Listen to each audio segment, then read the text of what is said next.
अस्सलाम वालेकुम all of you, कैसे हैं आप सब। उम्मीद करती हूँ आप सब लोग ठीक होंगे। Here psychologist Areeba Sarwar.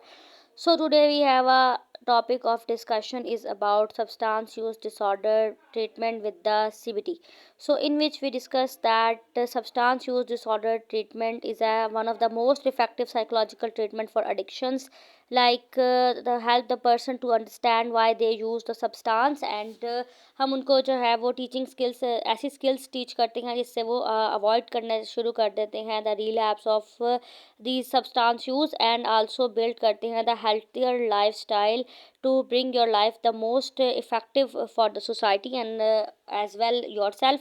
सो उनकी ज़िंदगी में जो है वो तब्दीली लाने की कोशिश करते हैं ताकि वो अपनी ज़िंदगी से सब्सटेंस यूज़ से छुटकारा पा सकें। Goals of CBT for the substance use में सबसे पहले सीबीटी हेल्प करती है क्लाइंट की कि वो आइडेंटिफाई कर सके कि आखिर उनके सब्सटेंस यूज़ के ट्रिगर्स क्या हैं, और उसके बाद अंडरस्टैंड करवाई जाती हैं द थॉट्स, जो इमोशन जो कनेक्ट करती है उनकी क्रेविंग्स के साथ।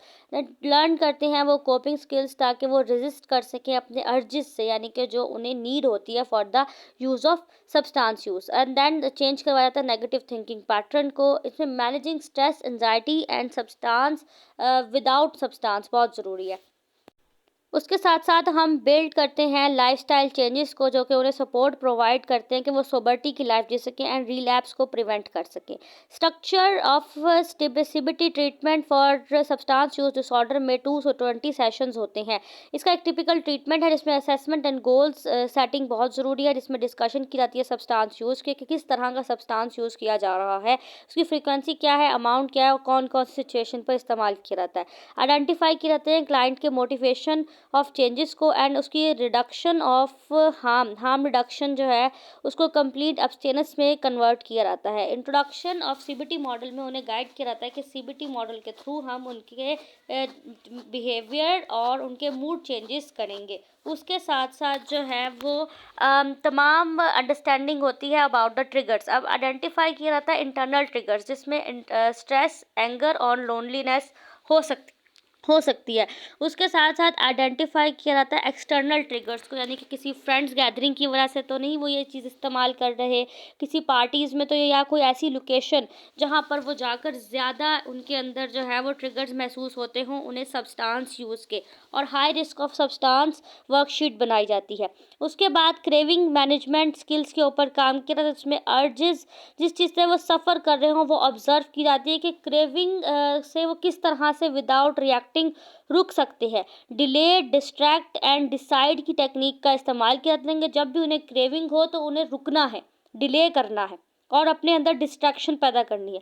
उस टाइम पर वो किसी और काम में लग सकते हैं, डीप ब्रीथिंग एक्सरसाइज कर सकते हैं, ग्राउंडिंग एक्सरसाइज कर सकते हैं, ताकि जितना डिले होगा, जितनी डिस्ट्रैक्शन क्रिएट होगी, उतना उनके लिए डिसीजन बनाना आसान होगा कि वो इस चीज़ के बगैर भी अपनी ज़िंदगी गुजार सकते हैं। सेशन 4 में हम कॉग्निटिव रीस्ट्रक्चरिंग करते हैं, जिसमें हम चैलेंज करते हैं उनकी अनहेल्पफुल थॉट्स को, यानी कि I can't relax without using, just one time won't matter, I had a bad day, I deserve this. ये वो नेगेटिव पैटर्न्स होते हैं जो अनहेल्पफुल थॉट्स हैं, जिनको हमने रिप्लेस कैसे करना है। क्रेविंग आर टेम्परेरी, किसी भी चीज़ की क्रेविंग जो होती है वो टेम्परेरी होती है, वो चाहे किसी भी चीज़ की हो, किसी खाने की या किसी सब्सटेंस की जो कि हार्मफुल हो। तो क्रेविंग टेम्परेरी होती है, कुछ वक्त के बाद खुद ब खुद ख़त्म हो जाती है, और इसको अगर नहीं यूज़ करेंगे तो आप फेलियर नहीं होंगे अगर एक बार यूज़ कर लेंगे। देन प्रॉब्लम सॉल्विंग स्किल्स पर आ जाते हैं, जिसमें हम डिफाइन करते हैं प्रॉब्लम को कि आखिर उसकी ट्रिगर की वजह क्या है। लोनलीनेस है, फ्रेंड्स हैं, वो प्रॉब्लम सॉल्विंग ब्रेनस्टॉर्म पे आ जाते हैं। फिर हम इवैल्यूएट करते हैं कि इस प्रॉब्लम के सॉल्व करने के प्रॉन्स एंड कॉन्स क्या होंगे, फ़ायदे और नुकसानात।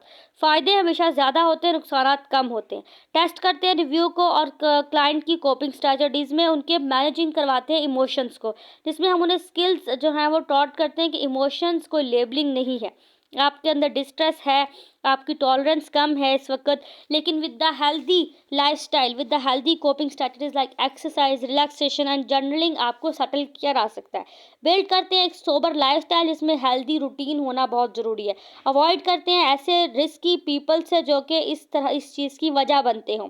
बिल्ड करते हैं सपोर्टिव रिलेशनशिप्स, ताकि जितना जल्दी हो सके वो सब्सटेंस यूज़ से बाहर आ सकें और अपनी ज़िंदगी को हेल्दी वे में गुजार सकें। इंगेज करते हैं with the meaningful activities like walk, exercise, gardening, music listening and different things.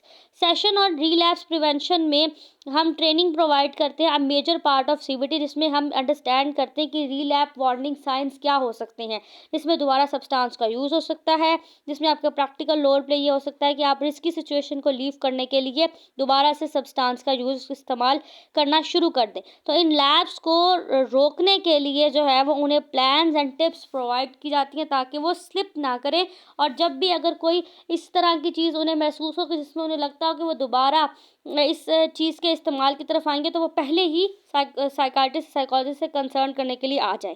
Craving diaries बनाई जाती हैं, बिहेवियरल एक्टिविटीज़ को स्केड्यूल किया जाता है, उनके ट्रिगर चार्ट्स उन्हें दिए जाते हैं ताकि वो अपनी कोपिंग स्किल्स वर्कशीट के ऊपर काम करें। रीलैप प्रिवेंशन प्लान्स उन्हें दिए जाते हैं कि अगर आप कभी भी दोबारा ऐसा महसूस करें तो उस चीज़ को इस्तेमाल करने से पहले हमसे राब्ता करें।